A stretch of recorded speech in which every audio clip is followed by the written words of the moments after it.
Hello and welcome to episode 1 of Discovering Yoga Podcast. My name is Näthan Gangadine, and as the opening episode goes, I'm going to really just focus on getting you up to speed.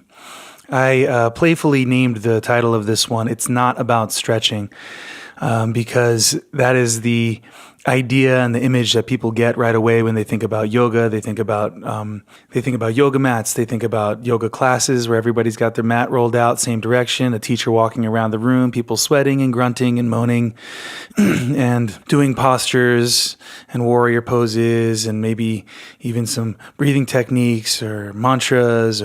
There's a whole slew of images and ideas and even feelings, and even for a lot of people, I hate to say it, but not so pleasant memories of their yoga experiences that's just triggered by the mere mention of the word yoga. So because of this, let me give you a little bit of background about me first. I grew up in a very unconventional upbringing. My father's second marriage and round at having a family, he was already well into his teaching career as a professor of philosophy at Haverford College. He'd already been teaching for more than a decade there, exploring how to take philosophy out of the box. He's an Indian man born in Trinidad, brought to the States as a young boy, and had barely just gone to India himself shortly before I was even born. So he ended up discovering Eastern religions and practices later on, even though he was, influenced by that as a boy growing up too. Very westernized man, discovering after being in Western logic and trained as a logician in Western logic, to go and then discover his Eastern roots later on, and discovering that they weren't just religions but profound philosophies, Hinduism, Buddhism, to just name a couple of them. But that he then started to awaken to over the following decades and began to teach. He began to teach in his classes at Haverford College the texts of these religions, namely the Dhammapada of the Buddhist religion, and the Bhagavad Gita, which is a profound text that teaches yoga at its heart. He began to discover and develop a deeper understanding of not only yoga, but of philosophy, and they really do go hand in hand. So I didn't know I was being brought up at the time in that awareness, consciously. We had family meetings every Sunday, and they were my parents' own creation, as they could not find a church or a community that they resonated with. We decided to create our own Sunday meetings, a kind of home-based church, if you will. However, what was unique about this was that we went through not all of the religions, of course, but many of the big ones, starting with the Bible, which we read for a couple of years, and graduating to whatever order it may have been, the Dhammapada, the Bhagavad Gita, the Quran, and of course the Old Testament too, and really got enriched. Tao Te Ching, yes, the Taoist text. So we really got exposed as kids, and even though a lot of it was verbally over our heads, we were definitely nonetheless absorbing and sinking in perhaps what might be the most profound aspect of yoga, which is yoga is union. And we were learning that sense and absorbing that sense of union, that the meeting place, the common ground of all people, all religions, all philosophies, they all have a common, what I like to refer to as source science. But in this particular podcast, I like to refer to it as yoga. The focus is on yoga and really upgrading what the idea of yoga means to us.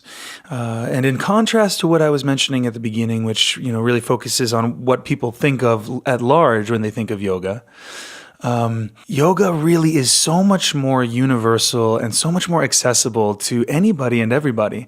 In fact, you may never have even rolled out a yoga mat, but you may actually be more of a yoga practitioner than you even realize. In other words, yoga is something that is natural. It's as natural as nature itself. And it involves the intelligence, the factor of intelligence and rationality, and our capacity as human beings, Homo sapiens, to to tap into that rational capacity to connect the dots. And again, there's that word connect, which is another word for union. It indicates union. It indicates the infinite interconnectivity of everything.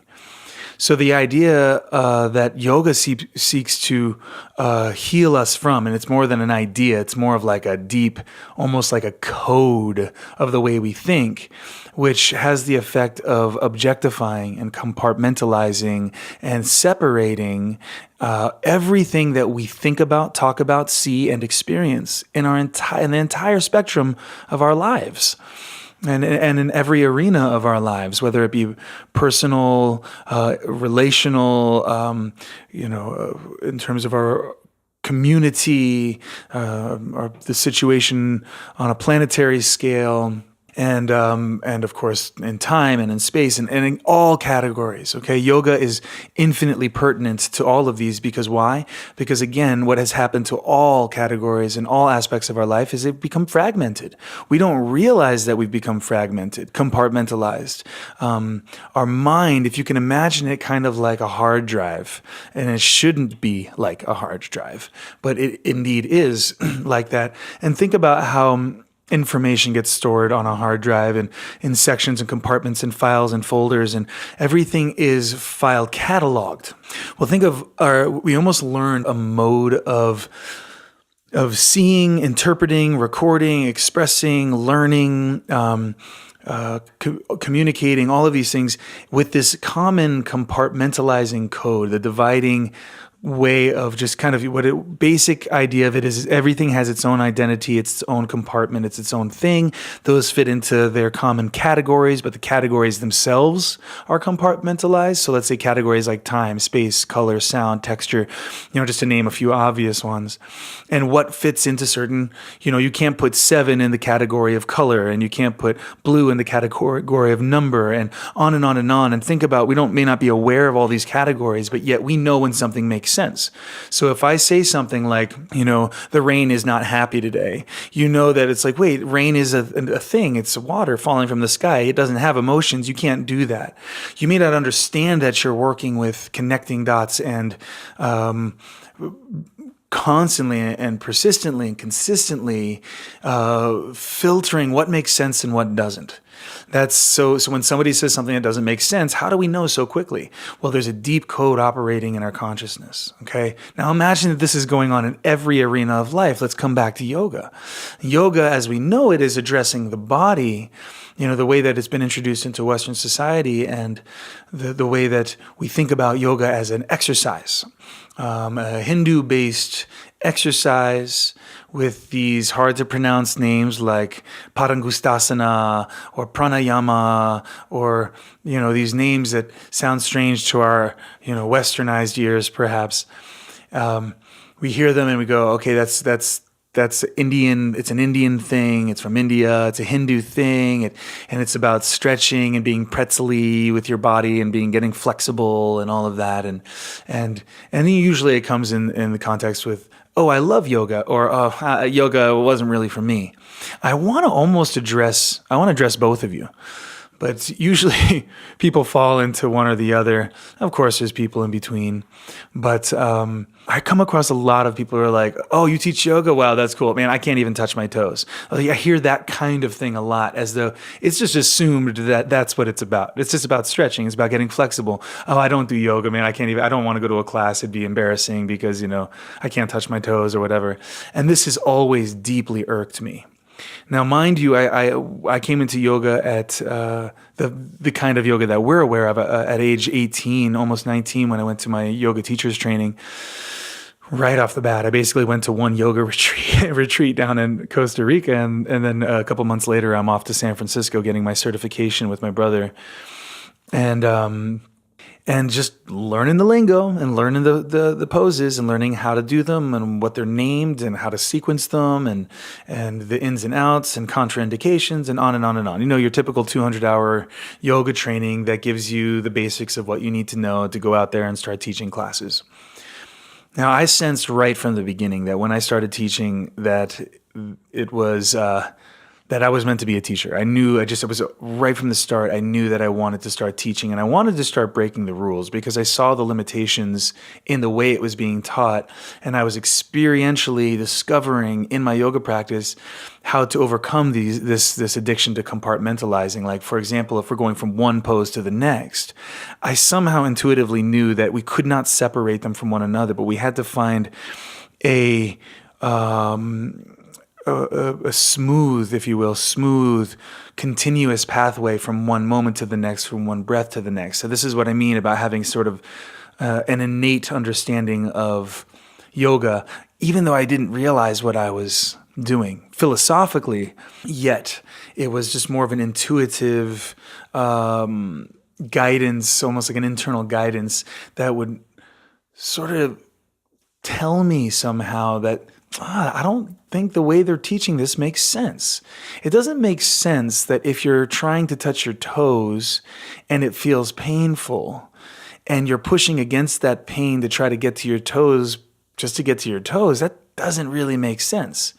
It makes sense if you consider your body as a means to an end and you're going to try to overpower your body and stretch your body out in order to touch your toes if your goal is indeed to look flexible and to be able to touch your toes. But what I found myself asking right from the beginning, why does it even matter if you touch the toes? Is it just so you can say, I can touch my toes, I'm flexible? Is it an ego trip? So nobody told me to ask these questions. I just wanted to. I felt guided to ask these questions right from the beginning. Now that, to me, was the real yoga teacher. The yoga teacher was not the teacher that had been teaching longer than me and knew the poses and knew how to teach a class comfortably and then told me the information about yoga or the techniques or the words, the Sanskrit words or the sequences. That wasn't what taught me yoga. What taught me yoga came from, I don't want to give myself credit like, oh, it was coming from me or like out of me. But it was definitely some access in my consciousness that I had to this, again, like it's like an intuitive, it's almost like a bullshit detector, an inner bullshit detector. And my inner yoga bullshit detector is really strong right from the get start. And honestly, you may not even think of yourself as being a practitioner of yoga, but you may have that very same thing I'm speaking to. And you may be in yoga and think that you've got it. You've got yoga because you can, do a one-legged balance really steady, and you know how to do a handstand really steady. And so you think you're doing yoga, but you don't realize that you are fooling yourself to thinking that that's what yoga is, when the whole time it was actually something way more subtle operating inside of you, an innate intelligence. So that's what I'm trying to do. I'm trying to it's almost like yoga and what yoga really is has just been conflated into, for one, the westernized version, the exercise, all of the images we get, like I mentioned at the beginning of this entry, or it's conflated with this idea of a Hindu Indian practice. And I'm trying to extract and free what yoga actually is from those associations, not alienate them from them, but to almost distill what yoga is for you here in this first episode, because it is not about stretching. And I would dare say it's not about India. Yes, it's from India. It was, the way that it had been introduced to the world. And I do not put this down at all. In fact, I revere what has been born out of India beyond what I could ever express. But I think it's important to understand that in this day and age, whilst yoga has been introduced to the world from India, it doesn't have to be contained in any specific identity. It doesn't have to be, it would be like saying, like, because yoga was created by men, like the teachers that we revere are typically or almost always men. It's like saying, well, yoga is a man thing. That would be ridiculous, right? So let's just translate that over. We don't want to say that yoga belongs to any one nation or any one gender or any one religion. We want to free it from that and understand that yoga could be, I don't want to say replaced, but a synonym for that word, another word that could be the word, its very translation, union, Yoga is to yoke together, union, oneness. It could be the word presence. It could be the word awareness. There's many ways to flesh out what yoga actually is, and in a way that does not have to be religious or even spiritual, to be honest with you. Even spirituality could be trapping what yoga is, because yoga isn't just a spiritual practice. It's actually highly logical, rational, scientific.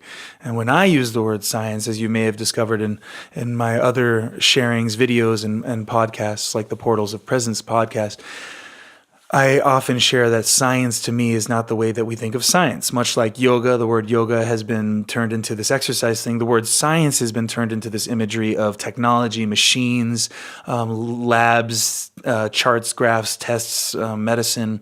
We've got this idea of what science is, but we have to go deeper. What makes all of those sciences, plural, work? Well, there's one unifying science, and that's the consciousness we use, the logic that we use, the logic that I would prefer to say that we tap, which is, what is logic? Logic is connecting dots. But what is the logic of connecting dots itself? That's where I want to hang out with you, because that's where yoga lives, and that's what we want to really practice. Now, I do this a lot in different arenas of life. I can bring yoga into the yoga of relationships, or say the yoga of eating, or the yoga of business, or whatever it might be.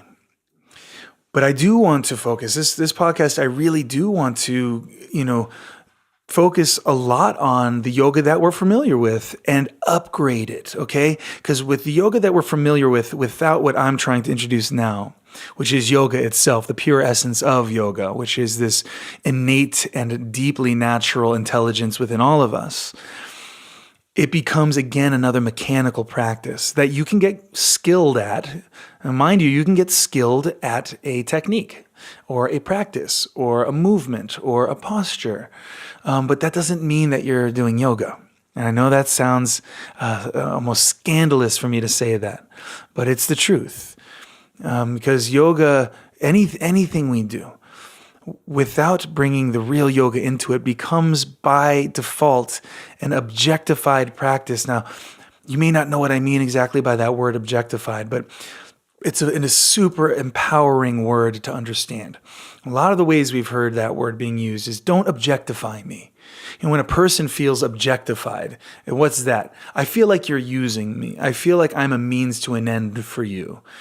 Say you're a woman and you feel this guy is just trying to get with you, and he's making you feel like an object of his desire, and you say, don't objectify me. One example. Or, someone is manipulating you to their own ends, and you say, I feel used, I feel objectified. Okay, these are like ways that we might have heard this word being used. But if we realize that the code that I was speaking of and referring to earlier, the one that relentlessly compartmentalizes, categorizes, catalogs, and identifies, is by its very nature objectifying. Then we realize, oh shoot, I may not think of myself as objectifying of other people, but we have to realize we're objectifying everything by our very, I don't want to say by our nature, because it's against our nature, ironically. Yoga is our true nature, and that's what we're trying to, I wouldn't even dare say return to necessarily, but advance to, mature into our truest nature, where we are in the flow of nature. Something's deeply blocking that, and that's our anti-nature, this code that I keep speaking of, which I refer to in a number of ways. For today's sake, I'm going to refer to it as the objectifying code, or the objectifier. So when the most empowering things we can do is understand this objectifying code that turns everything into an object. So if I say pen, if I say car, if I say woman, if I say country, if I say water, whatever it is, I'm using a code to identify and make that object an object of recognizable quality. Oh, water. Yes, that's a thing. I can drink it. I can use it to wash my body. I can flavor it with things. And the mind is so incredible in terms of the access we have in instantaneous moments to be able to pull from, our huge database of memory of what each thing is. But how do we piece them together? Even right now, as I'm speaking, if you were to see what I'm saying transcribed onto paper, what would you see? Separate words. And each word has its own identity. Now, how the heck can we put words in a sequence and just assume that they can connect? Because if they are indeed separate units, every word is a separate unit, there has to be something invisible, so to speak, between the lines, not just between the lines, but between the words, between the letters. How do 3 letters make the word the? How did we connect TH and E to make the word the? There's something hiding. It's like invisible. It's the invisible connector. And then how do we go the day is good? 4 words. How do we can connect that? How do we make sense of it? So what we're really talking about, another word for yoga, is sense. Sense, like I was saying to you earlier, when something makes sense, when it connects, it's that aha, that light bulb, so to speak, over the head, when you go, I get it. When we tap that, I want you to think of that as raw energy. So much like, let's say, a solar panel can absorb sunlight and harness that energy from sunlight, for goodness sake, right?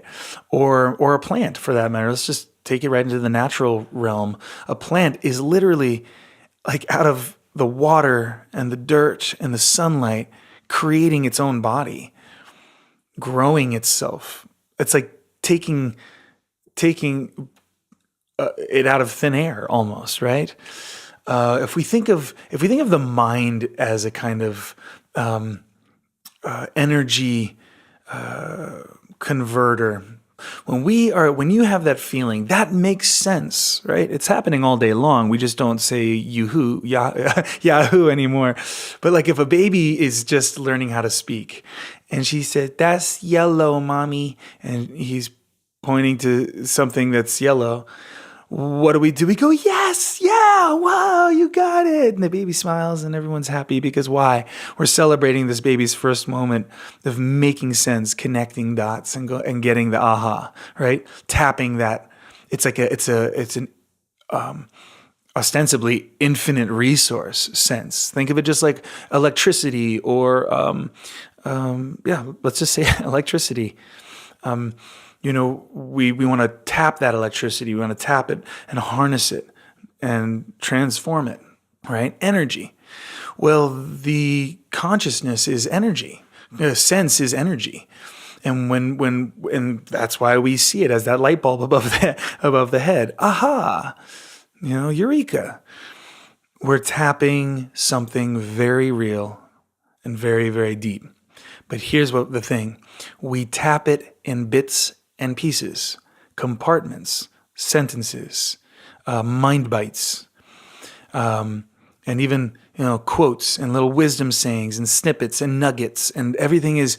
And what the name of the game is in every arena of life is accumulate as many nuggets of what? What is it? Information. Information I want you to think of as almost packaged sense, packaged consciousness. And packaged is a very important word. It's another word indicating that compartmentalizing, that objectifier, that objectifying of sense, pure sense, infinite sense, gets downloaded into these little mind bites, these little information bites. And we're in the information age, we're in the Google age, so to speak, and everything is in these compartments. Now, if you really face and fathom that your consciousness, the way that you speak about anything or know anything or recognize anything is entirely based on this mechanism, it is indeed a technology. Just like the ones and zeros of the code back behind everything in your computer or your phone. Way back in your consciousness is just deep, deep pattern, a habit of compartmentalizing. What does that do? Well, it's ironically, what we call being smart or intelligent is knowing a lot of things, a lot of information. Oh, we say that person's smart when they know a lot of things. Ironically, knowing more things, what are things? They're objects of thought. Information are objects of thought. Ironically, you can be an expert to the hilt, and it may seem like you know a lot of things, but that is blocking you from your true intelligence, which is, again, not some particular topic or subject or knowledge about something, but knowledge itself, knowing. So maybe we can differentiate between those two words. Like knowledge is like what the information, the objectified information, and then knowing is infinite knowing, endless knowing in any arena. So what is the science and the practice of getting into the unbroken flow, the natural flow of continuous awareness and a continuous knowing that is unbroken? Now, it may seem like I've gone really lofty here, but this is very all important, because now as we come back to the body, this is all to show us that the real practice of yoga is addressing what I'm speaking of. It's on the level of the consciousness, because if we can't recognize that, we are by default going to be objectifying our bodies. Let me give you an example. We say arm. Yeah, big deal. We say right arm. Okay, even more specific. Then we say lift your right arm and reach it to the sky. So we just did the thing I was talking about. We put those words together and they make sense. And what do? You picture it. You go reach right arm up, and you picture it. And you couldn't move your arm if you couldn't picture it, right? So we have to understand that the mind is governing every movement. And so if you're thinking of reach your arm to sky, you're going to do it as long as the connections remain intact between the brain and the body and all of that amazing technology, natural technology. And we do it. But where yoga gets really interesting, and this is where it goes beyond stretching, way beyond stretching, is when we start to observe and experience the feeling of these movements. And this is what I was doing intuitively when I began my practice. When you start to observe the quality of the sensations you're experiencing as you move, at least for me, when I started, I noticed so much struggle. I noticed that I would be in a pose, let's say, and I'd actually genuinely be waiting for the pose to be over, or like, God, teacher, how long are you going to hold me in this pose? I had enough intuitive awareness, that inner yoga bullshit detector, to at least say, what am I doing right now that I am waiting for it to be over? Well, I'm pushing against my body to try to look a certain way. Well, why am I doing that? And this is, I'm sharing with you the process, the kind of process of the thinking. Well, why am I doing that? And then I started to ask, well, I'm doing it because I want to do yoga. Well, what's yoga? Well, yoga is this thing that everyone's doing and it's really popular. And I want to be popular and I want to be liked and I want to fit in and I want to be the best in this class. And so I'm going to do this pose to use my body, objectify my body, to get to look a certain way. And that's going to give me the feeling I'm looking for, which is when I can put my leg behind my head or whatever, or do a handstand, people are going to go, wow, it's really nothing more than an ego trip. I started to realize, wow. And you know what's funny is even after seeing that, I was still took a long time to break that habit.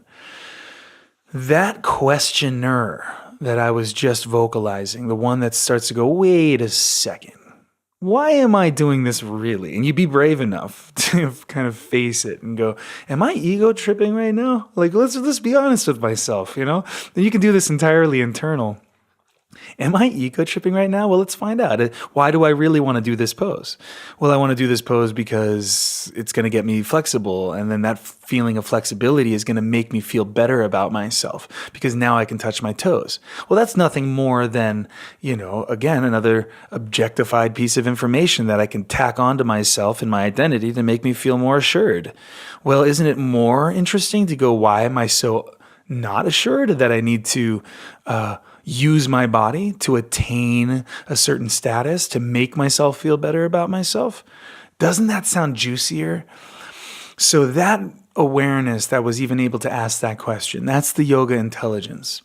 But we have a great barrier that we have to face, because To varying degrees, I would say universally, we are all in a similar game of a kind of hierarchical, better than, worse than game that we're all playing. And we, of course, we want to be one of the ones who are better and not one of the ones who are worse in whatever arena. I want to look better than him. I want to look better than her. Or I want to look better than myself. I want to lose this weight so I can look better than me now. We're always on that scale of trying to better ourselves. Now, self-improvement on that scale is nothing more than buying into the same exact thing that makes us feel so horrible to begin with. In other words, when you act on the thought, I'm not good enough, you make that thought more real. If you say, I'm going to do this, this, and this, and then it's going to make me feel better about myself, behind the scenes, what's really happening is you're saying, I don't feel good about myself. So ironically, when you attain those qualities, you've almost reinforced your belief in your worthlessness.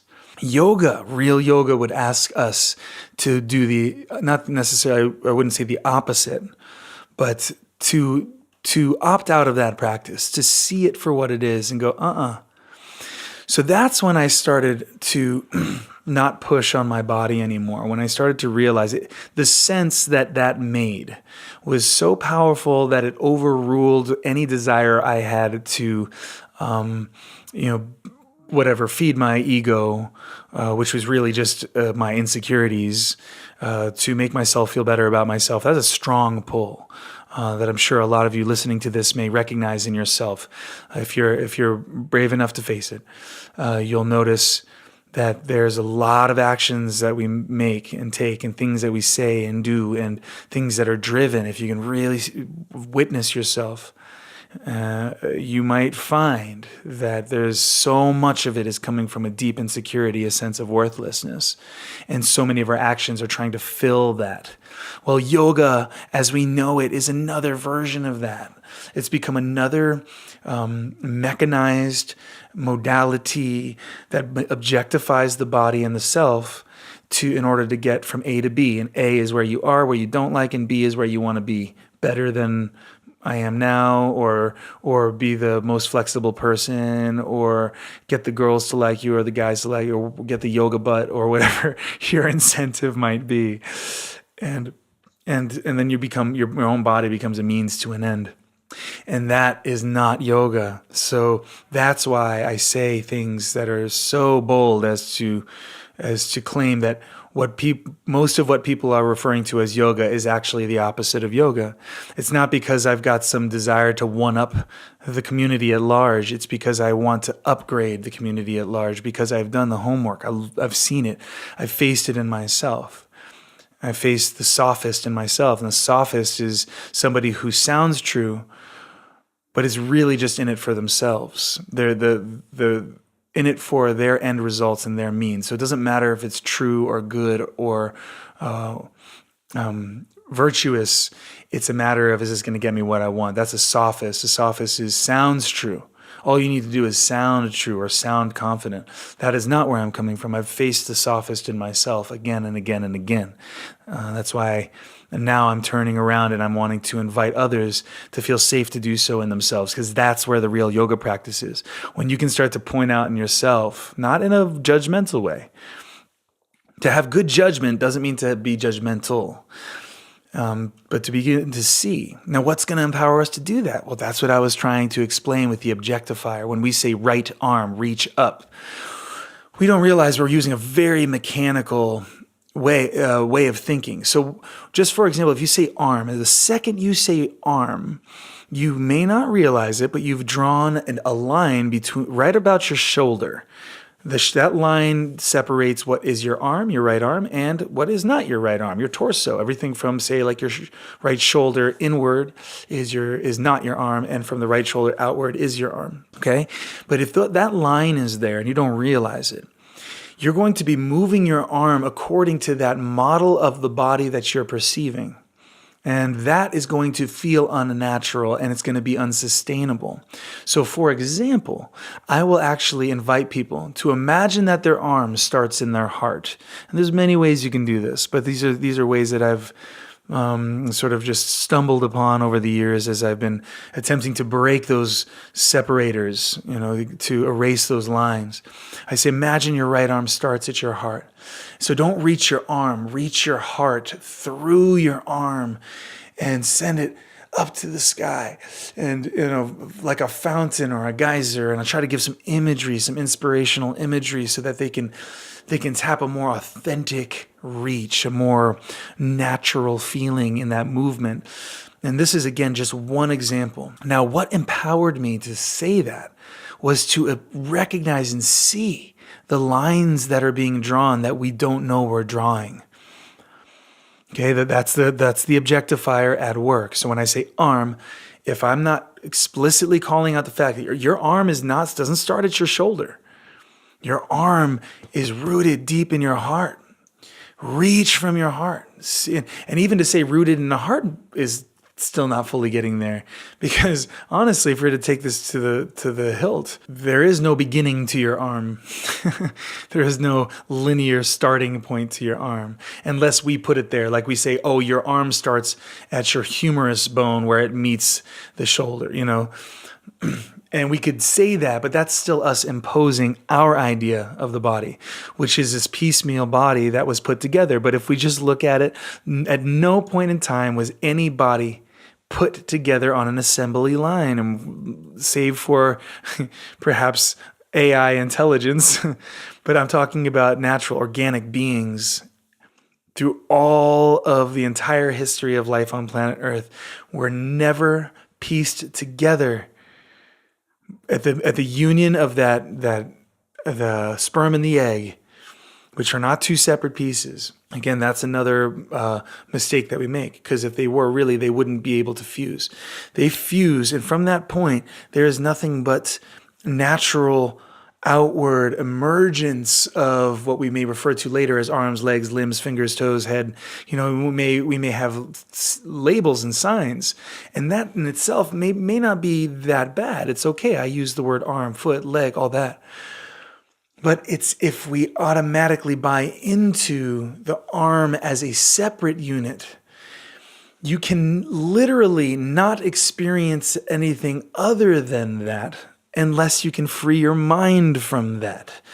That's why I want to start thinking about the arms not as parts, for example, or legs, or for any body part for that matter. You don't want to think of your organs as individual pieces and chunks put into your belly next to each other. That's not how it goes. That's not how nature rolls. It never did. It never will. So when we compartmentalize the body, dissect it mentally. In other words, dissection is not something that just some people do in order to understand the body. We are all body dissectors in our mental practice. And if we approach our yoga practice and we approach our body with a dissecting mentality of the body, we are literally creating nothing but a strugglesome, clunky, mechanical, inorganic experience. So where does that organic feeling come from? Where does the sensual, where does the pleasure, where does enjoyment, where does massage come from? When does it stop being a machine? And when does it start to feel like love? And when does it start to feel like natural? I mean, what does it take to go from mechanical to natural? That's really the yoga that I've been developing all of these years. So today, I really just wanted to get this kind of fundamental point across, which is, first of all, that yoga is not compartmentalized within or held within any particular religion, nationality, gender, and so on. Yoga is universally accessible to all of us. It's an innate intelligence having to do with nature itself and the intelligence that governs all processes throughout the entire universe. There's a deep sacred geometry, if you want to call it that. And that's one of those terminologies that I feel has been misused. But there is a deep geometry to it, a deep physics to nature, which we can observe. But it's deeper than looking at it. It's like embodying it, feeling it, experiencing it. How do we go from looking at ourselves and putting our bodies through a mechanical yoga practice to discovering that, wow, everything can be yogified, if you will.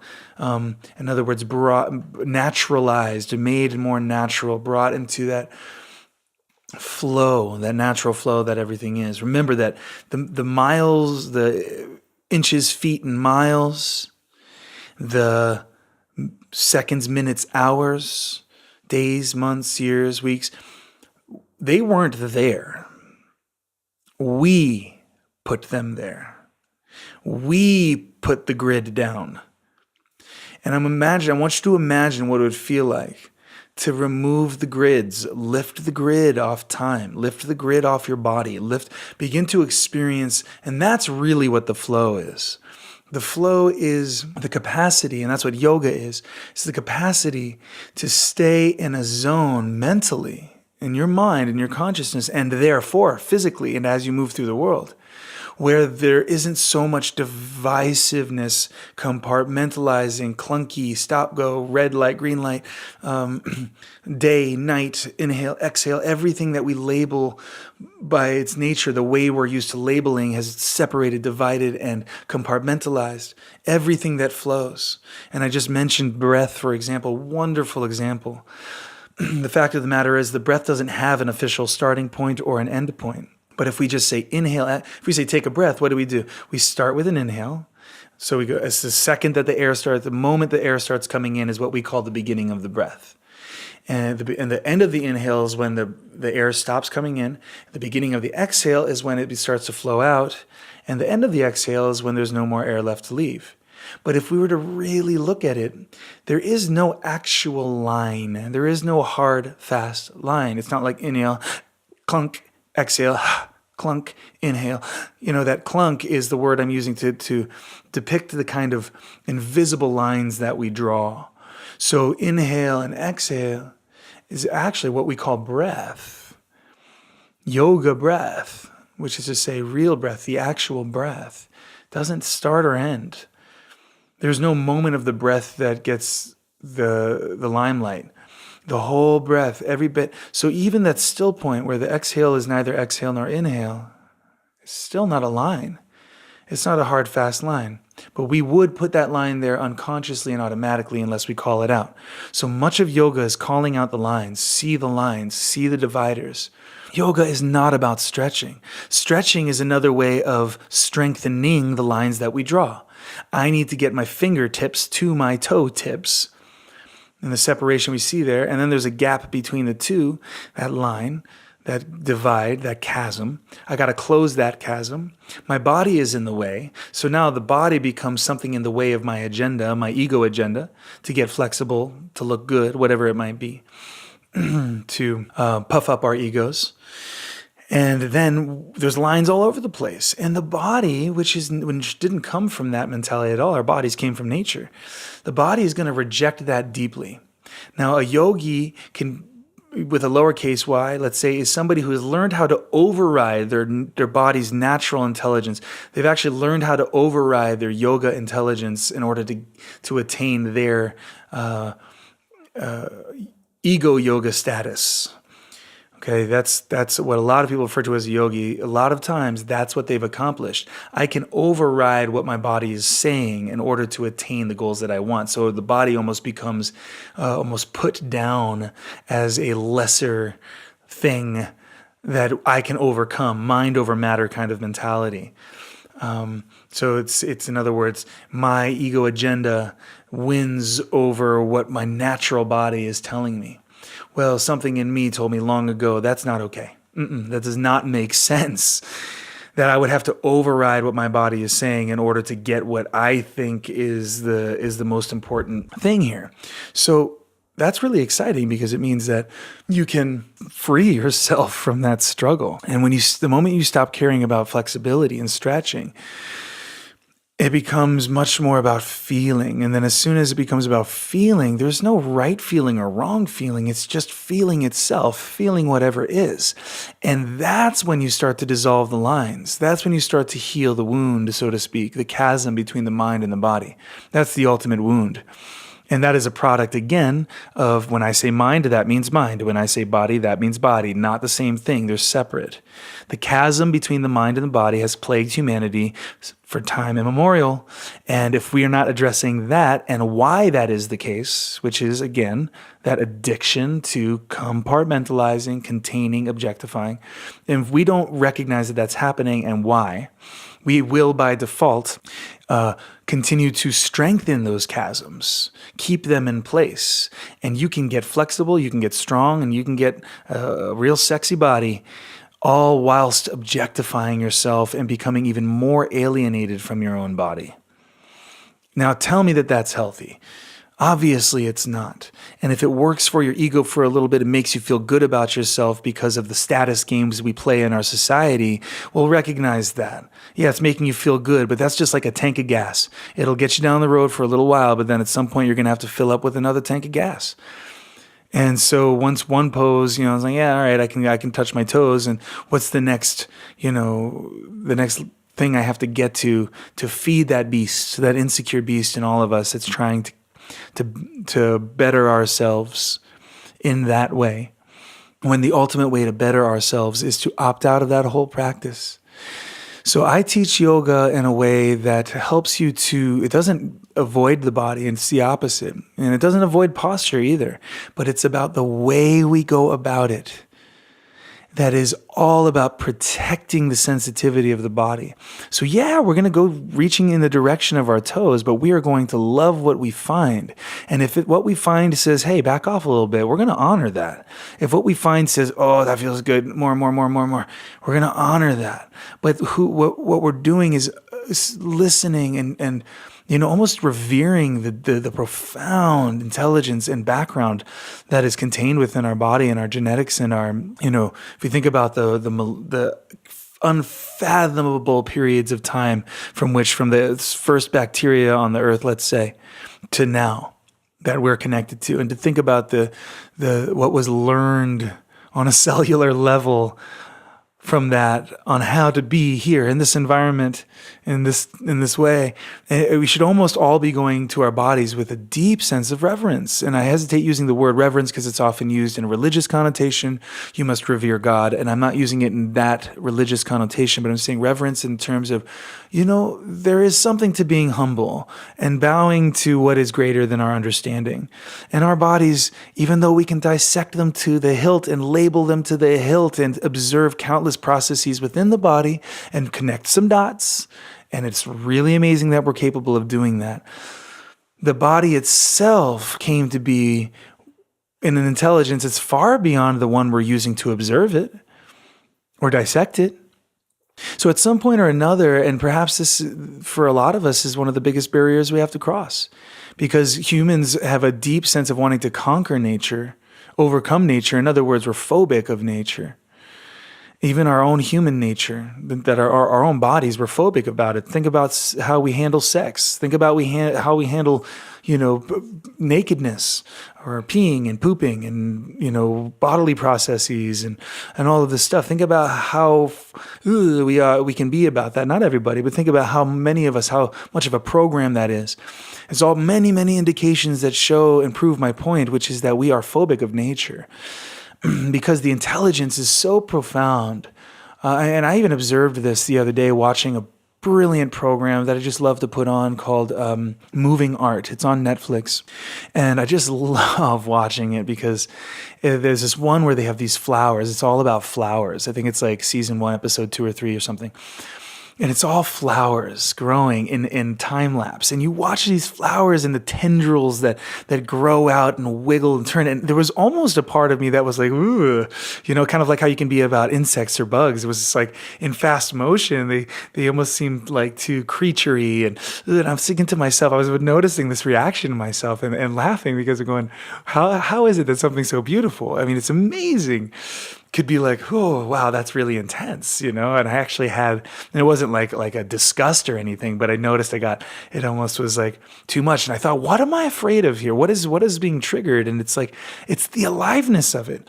Everything is so displaying of the infinite possibilities of consciousness to appear in all of these ways, as flowers, as insects, as people, as cats and dogs, and, and any number of creatures, snakes and whales and fish and, coral. Gosh, it's so amazing the way life all around us is just blossoming and expressing itself. And I think there is a part of us that if we were to really face that, and not just put the blinders on and walk by the rose bush, so to speak, but to stop and smell the flowers and stop and see the flowers, so to speak, and stop and see each other and really recognize, you can start to see that a lot of our phobias of nature and of each other, and a lot of the judgmental fear, there's a fear of difference. There's a fear of difference that we have to overcome, a fear of the infinitude, if you will, of reality, just the unbelievable